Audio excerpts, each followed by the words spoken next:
Welcome to Name 3 Songs. I'm Sara Feigin. And I'm Jenna, and this is the podcast where we take the piss and debunk music fan stereotypes. Because let's be honest, fangirls knew about that band way before you did. And if you stick around long enough, we'll also let you in on some new music the girls are already crazy about.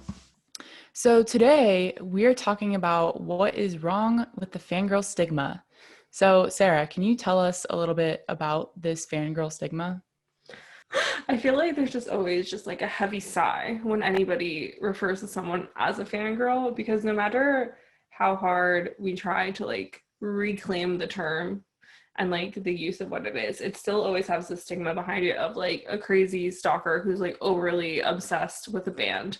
And it's just like, I don't know, it upsets me. And I feel like somebody always has some story about like a stalker outside of like a musician's home. Or my personal favorite fangirl story was when one of the boys from The Wanted moved and a girl pretended that she was part of his stuff, and she packed himself in a box and left it outside of his home and then was in a box for 3 days. Wow. That's heavy. It's dedication. It's my favorite story. Also, she was there for 3 days? I think it was 3 days. She was in the box for 3 days? I don't have the actual facts. I will unearth the interview I did where they informed me of this, but it was the wildest, craziest thing I'd ever been told in my whole life. The term fangirl, there's such a strong connotation with it. Like a casual listener is just a fan, but a fangirl is like this next level thing. And it's really just like this misunderstanding of passion from young teenage girls that's construed in a bad way. Did you actually know that there is a key point in history when like fangirl syndrome started? Really? Where does this history go? So there was this like concert pianist named Franz Listz in like the 1800s.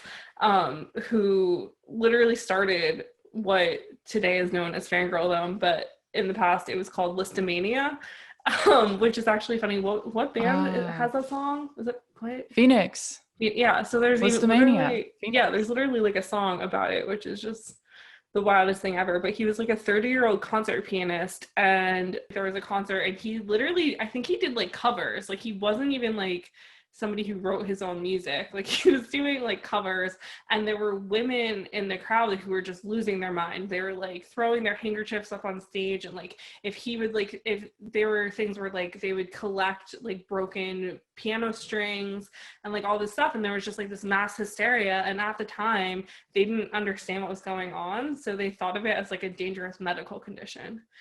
It's like so crazy. It's like my favorite thing in music history is that like there are like written like newspaper articles, like archival information, like literally dating fangirl syndrome. It's like this crazy thing. I can't believe this. There is a really good article about it like in the Atlantic that explains what happened, and they literally cite and like have quotes in the article from these like German newspapers that reviewed the shows and were talking about like this hysteria that women were having.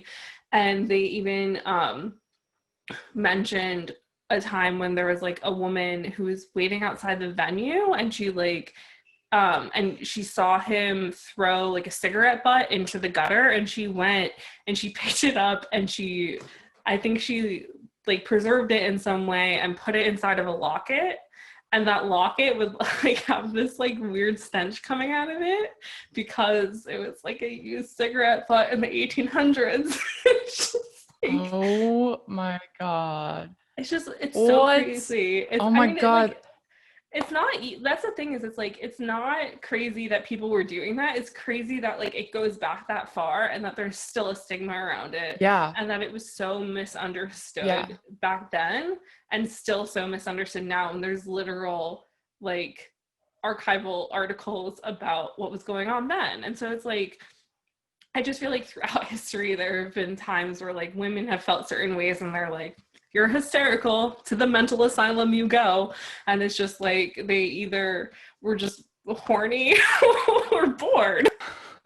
Or both. And so it's just, I don't know. It's really funny, and then it's just really interesting to me, like other ways that those similar effects were brought up throughout history. Because I mean, a person I feel like that isn't talked about enough and should be talked about more is like Elvis, because he's not a boy band, and because I guess at some point men claimed him. I feel like it's not discussed, but like Elvis Presley was like this crazy artist who was like on stage shaking his hips, like I don't even like that was in the 50s, so I guess like it was after World War II, and there was just like this crazy like sexualization of this man on TV. Fangirls reacting to a man by like fainting, and it causing like this hysteria of like, oh, who knows when they'll wake up. It's just like, I don't know, it's so wild to me.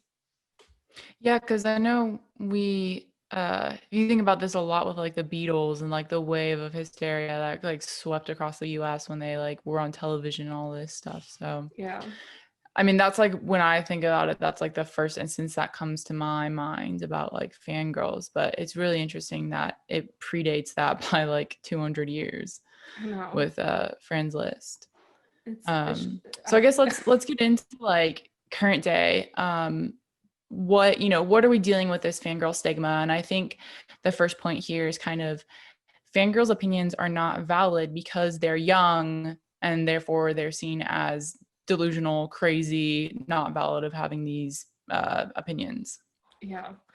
No, it's like that's another thing is that like you brought to a point like a Pitchfork article that was written in 2015, but the thing that I found most interesting was that the Pitchfork article linked back to a childmind.org article about how like it's actually really healthy and good for like adolescent like girls to sort of like idolize musicians, because it kind of makes them realize that like there are people outside of their family that can influence your life, and like as long as they're doing it in like a healthy way, so as long as you don't get to stalker syndrome, which honestly like doesn't happen that often, but just like when it does, obviously it's written about. But I mean, men stalk people too. Katy Perry had a stalker for years, but that's a whole other thing. But there is literally like a quote from some book called Adolescent Idolization of Pop Singers Causes Expressions and Reliance. And it concluded that idolization is in fact a required element of youth culture. And the quote is idolization of pop stars has unique characteristics for adolescents. It provides a basis for self-expression, the construction of self-identity, and the achievement of independence, which I found really interesting. That is interesting. And I think if we think about in the context of like what teen girls are interested in, and I don't know, what comes to my mind is like the STEM side of it, like the science, math, technology, all of that, of like, oh, there's not many women in STEM, and like now that there are more women in STEM, it's like there are more women in these types of positions for young girls to look up to. So I think that's kind of interesting that like why are they so drawn? I mean, some of us so drawn to music rather, and the people that we're idolizing aren't always like women identifying pop stars. A lot of times it's the boy bands and stuff like that. I feel like there's that internalized misogyny that you don't really get over until you are like in college or old enough to like make your own choices and make your own friends and realize that like women aren't all against each other and that like you can be friends. Yeah. But I feel like for such really a long point. time, I had a hard time listening to female musicians. Like once, like after my like Avril Lavigne phase, there was like the phase where it was like, oh, like a girl's trying to sing in a band, she's just trying to be cool and be in with the band, which is stupid and like not fair. And now I like look back on music that I just completely missed out on, like Paramore, because I just was like, oh, what's Hayley Williams doing? And it was just dumb and unnecessary. But so I feel like there's like that's part of why like a lot of like teen girls might not like listen or like look up to or like fangirl over like female artists, is because of like internalized misogyny. But also I think it's like a lot of girls don't get noticed by like the guys that they like. And so having boy bands sing songs that like make you feel like they could be interested in you, which is like the whole point of a boy band, is to make everyone think that they're in love with them, basically, is like it like makes girls feel safe in a way that boys don't tend to make girls feel safe in high school and middle school. And so I feel like that's a lot of the obsession. Yeah, that's interesting. And I want to say one thing. It's like it's almost like teen girls are having, you know, such strong passion about this situation, and at the same time men or boys are being told to, you know, take control of their emotions, or like don't show emotion, stuff like that, not to be vulnerable. And I Mm-hmm. almost wonder if there's like in like part of that is the same thing of like you don't see teen boys being so obsessed with things. I mean, or like it's the stigma is around girls and not boys because of kind of like that like misogynistic reason.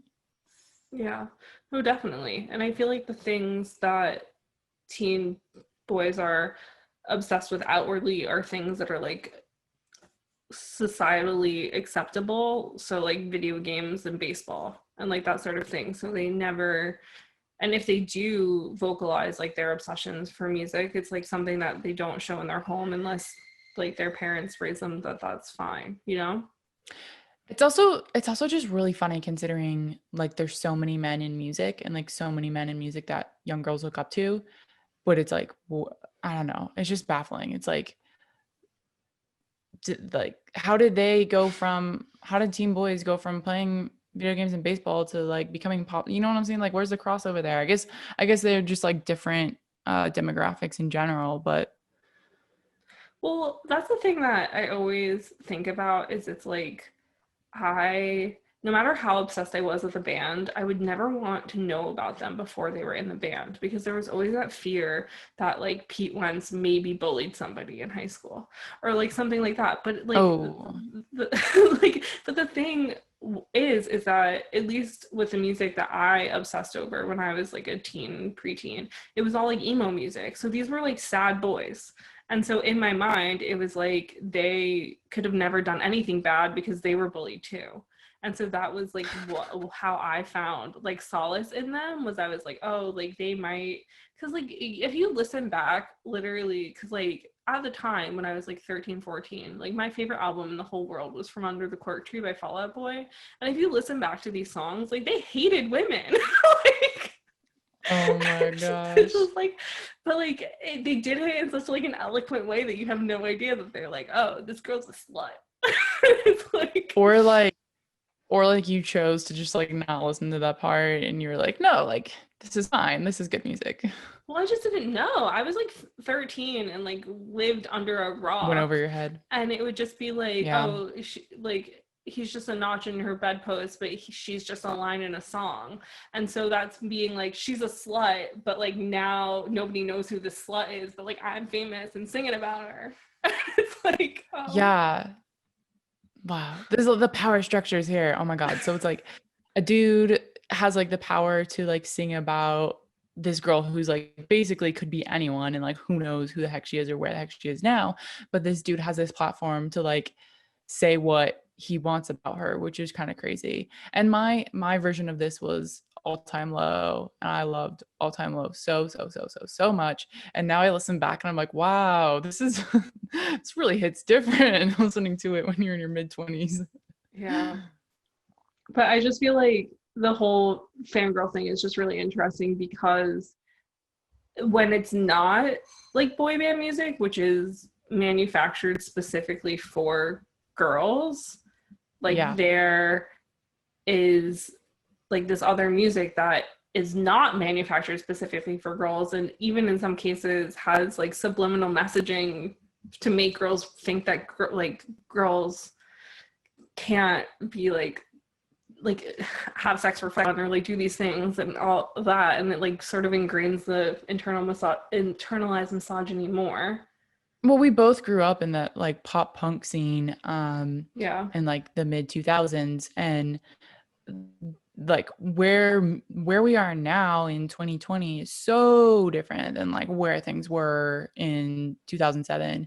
And like you just said, listening back to these lyrics, it's like, wow, they really hated women, or I can't believe they said that. And like, we just went with it back then. And now it's like that stuff would not fly like the same way with like the Me Too movement and all of that. So that's kind of interesting. I just find it really interesting because I feel like the stigma around fangirls is always in conjunction with boy bands, whereas like literally every, or just like pop artists more so. So like Justin Bieber, One Direction, like Justin Timberlake, that sort of stuff. Like even Ed Sheeran, I feel like had fangirls, which is weird, but Oh, absolutely. but I I feel think like like, so I think like you touched on this, and let's go into it, but yeah, what you're saying here is fangirls being made to feel guilty about something that is specifically created for them. yeah, Like these boy bands like Justin Bieber, all of these were like to some degree, to a lot of degree, especially boy bands, were manufactured by the music industry to sell products of music and posters and memorabilia and all of that to young teenage fangirls. And yet at the same time, these girls are made to feel guilty about something that the industry made for them. yeah. And I mean like pop music, like honestly started with manufactured stuff where it would be like they would hear some guy singing in like a talent show at a mall or whatever the case is and be like, oh, he has a good voice, he's doing like a cover of something, we're gonna take him and mold him and like write music for him, and then maybe eventually like he'll be a gifted musician and can write his own stuff, but like we're gonna create him in a lab Yeah. and like Yeah. make girls swoon and like buy binders with his face on it and like that whole thing. And it's like, so there's like a room of like grown-ass men sitting there being like, okay, how can we write a song that's going to speak to like a demographic of like females that are between the ages of like 10 and 18, and then how are we going to get them to stay around forever? And that's literally what happens. And it's so crazy to me that it's so clear, especially in the past like 10 years, that these artists were like created in a lab for girls to consume. Yep. Like girls are so powerful like in the music industry for a reason, because like they know what's good and what's not. And I mean, like 9 times out of 10, if you're listening to some artist and like you have a female friend who likes music, like they're gonna be like, yeah, I've known about them for years, because like that's just how we work. I mean, at least like from my experience, like that's how me and my friends work. Like you just go to shows until you find something that you latch onto, and then you're just like, I love this band so much. So it's just as wild. Like wild. Let's and get crazy. into so we both watched this documentary, this 2018 documentary called I Used to Be Normal, a boy band fangirl story. And it followed the journey of 4 different women in Australia and America who were their fans of the Beatles, the Australian group Take That, and then Take NSYNC. That's No, British. not NSYNC. Oh, Take wait, what? Take That's British. Oh my gosh. Wow. Okay. This is news to me. And then the 2 Americans were into the Backstreet Boys and One Direction. Yeah. So what stood out to you about this documentary, Sarah? So the thing that really hit me the hardest in that documentary was like the 3 women. So like people who have careers and like are kind of like still love these boy bands, but are like, okay, like they're not super active anymore. Like I can't like see them, so my whole life doesn't revolve around them in the same way. But they still passionately care about these artists. They all talked like, and this is like people who are born in like the 80s to people who were born in like the 30s. Like the oldest woman who was like a Beatles fangirl, like they all talked about how they have felt the need to like hide their dedication to these artists that have literally shaped their whole lives. Especially that woman in Australia with Take That, who like Take That has literally just like shaped her into her whole being. And like it just like it like hurt my soul to like hear these people be like, oh yeah, like I wouldn't like hang a poster of like the Backstreet Boys at my desk because people might judge me, or like I would never like tell anybody that like I like try to emulate Gary Barlow from Take That because like they're going to judge me because it's a boy band. Whereas I feel like if I hung up a picture of Harry Styles at my desk, my coworkers would be like, oh, you like Harry Styles? Cool. Like nobody would judge me. Like they might judge me silently, but they wouldn't make fun of me. Okay, but I agree, and I think there's a difference between you hanging up a poster of Harry Styles and you hanging up a poster of One Direction. Because Harry Styles as a solo artist has become so much more popular, represented something very cool. He's very much like equity for all, and very kind and aware of different minority groups. Yeah. Whereas One Direction is very much that pop creation that Simon Cowell made for all of us to consume. And you and I were both One Direction fans. And it would be, I like, what do you think the reaction would be if you hung up a One Direction poster instead? I don't like right now, I don't think it would be a problem because it's like cool now to like a boy band that doesn't exist anymore. Like that's like a weird pop Yeah. culture like tidbit. I Yeah. think so when I was younger, I interned at 17 magazine and I interned at 17 magazine when One Direction was like up and coming. I was in the office when the That's What Makes You Beautiful music video dropped. And I was like in this like intern like prop closet with like one other intern, and I just remember that I knew the video was coming out and I had to close the door because I literally cried because like Oh my gosh. it was just like the craziest time in my life. And no, it wasn't. Yeah, it was a music video, and it was just like it was so crazy. And I kept being like, guys, you need to pay attention to this boy band. And like I'm just like an intern, like nobody cares what my opinion is. But like anybody who would come in and talk to me and be like, oh, like we need this from the archives, like we need that, I'd be like, there's this boy band from England, they're going to be the biggest thing in the whole world, we need to care. And they would just be like, no, like it's fine, everything's fine. And I'd be like, no, we need to care.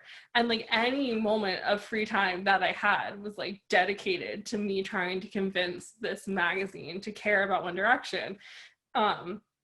And I had like their poster hanging up, and like nobody ever said anything, but they just kind of be like, oh, like this crazy intern and like her boy band. But at that time, but to your point, at that time, they were not as big. They were not as big then because they were like Nobody coming knew out who of they England and they were. hadn't like exactly. So then it was still like an obscure thing. So it was like kind of cool. I get But at like like the that. height of One Direction, I mean, I don't go like. ahead. I guess my thing is that like when I moved to England, I went and I saw One Direction by myself, and I bought my ticket a year before I was going to go see them. And by the time I was going, I felt so like begrudging about it because people were like, you're too old to like a boy band. You're too old to be going to see a boy band by yourself. And but at the same time, like I knew that these people like when if somebody put One Direction on when we were like getting drunk on like a Thursday, like the student pub and One Direction came on, everybody's singing because they all know the words. And so it's just that thing where people say stuff to be cool. But I guess, yeah, like if I had hung up a One Direction poster at the time when they were at their height, people would be like, why are you doing this? I think I'm trying to think of my own. So I was in high school when like That's What Makes You Beautiful came out. Mm-hmm. And I was the first person in my friend group to like One Direction because I was on Tumblr and I like, yeah. So I knew them. Anyways, I like got all of my friends into it. And I, at one point, like I did go see them in concert and I had a t-shirt of like their album, which I still have. And I would wear it occasionally to high school, but I was never very like, oh, like I'm a 1D person. Like I never would be like talking about it, but I was like okay with because I was like known that I was like the person who was like into music, and I was like, Yeah. I was like the music girl, whatever. And so like occasionally I just like wear it as like a pop culture reference, like in a cool way. But I think I never like fully let anyone know, except for like my close friends, like how into them I was. Oh, I used to tweet photos of myself listening to the One Direction album at my internship at Liam Payne because he said he'd follow people that listened to the album. And he never followed me on Twitter. Oh my gosh. Oh my gosh. Which is just embarrassing because Liam's embarrassing at this point. But at the time, he was not. Just now. Just in the current year. But yeah, so I guess I never really thought about that because now it's just like normal.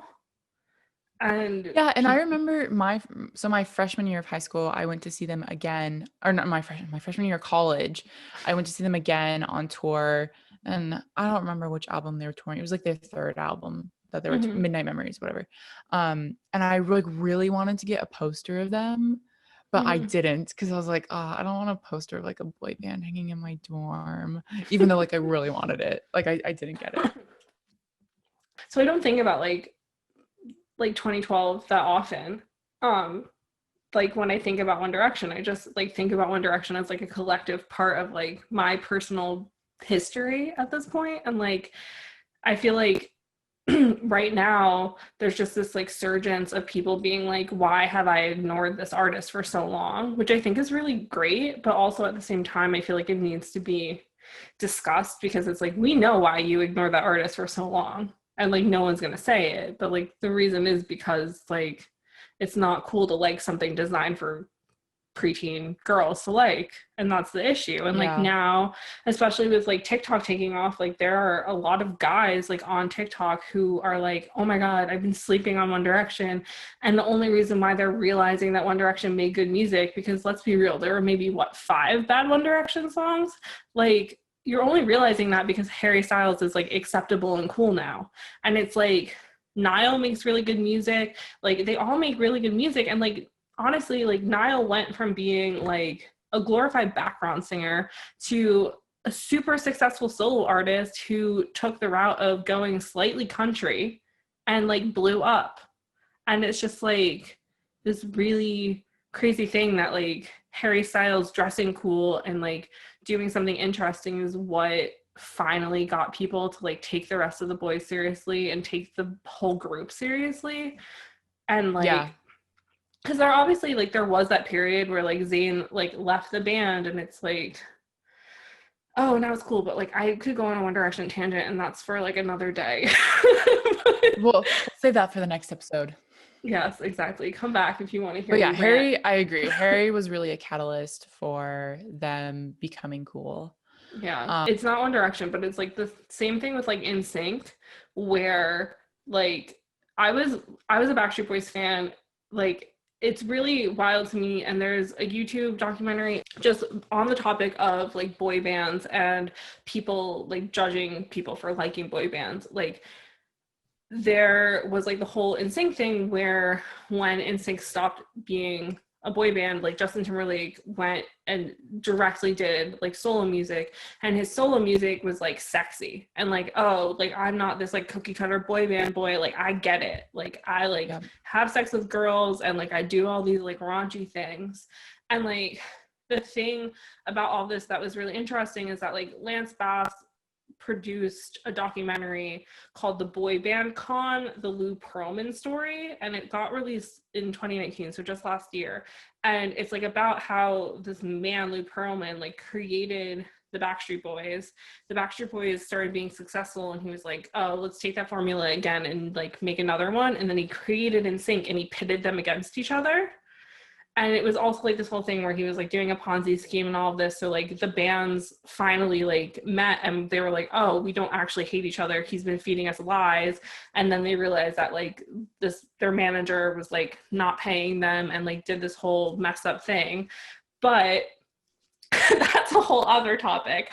But the thing about it that I just found interesting when we were saying how like it took Harry Styles doing something alternative to get people to like take One Direction seriously, it's like I feel like there is still the stigma around the fact that the Backstreet Boys still tour, and like it's still just like, oh, like why are these 40-year-old women like still paying all their money to like go see the Backstreet Boys multiple times over the summer?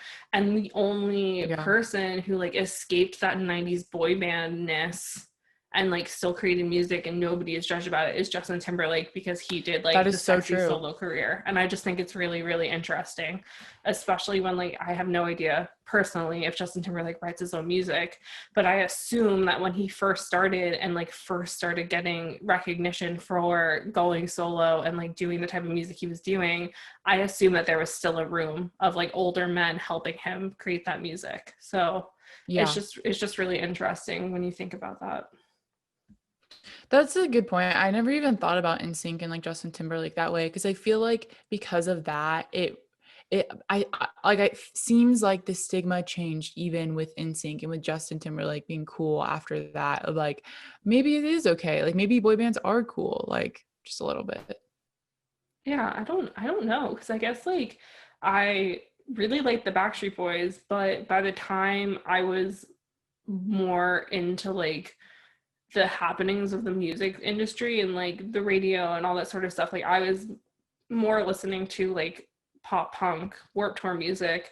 And so like the pop music bubble stuff like wasn't something that I was really in the know of, but I still feel Yeah. like it was always something that you would just like take the piss about, where it'd be like, oh, there's like a boy band themed club night, like let's go get really drunk and be embarrassing. It's never like, oh, there's a boy band themed club night, like let's go listen to our favorite music, you know? I feel like it's not the same type where like, oh, there's like an Yeah. emo like club night, let's go listen to our favorite music and like cry and be drunk, like that's normal. But like if there's a boy band one, the person suggesting it has to kind of try and make it a joke for people to be like, yeah, let's go, even though It's a joke. yeah, Yeah. even though everyone that's going is gonna have a blast, because Yeah. boy band music is inherently good. Yeah. In a non-ironical sense, you're gonna seriously have fun, not like ironically have fun. Yeah, exactly.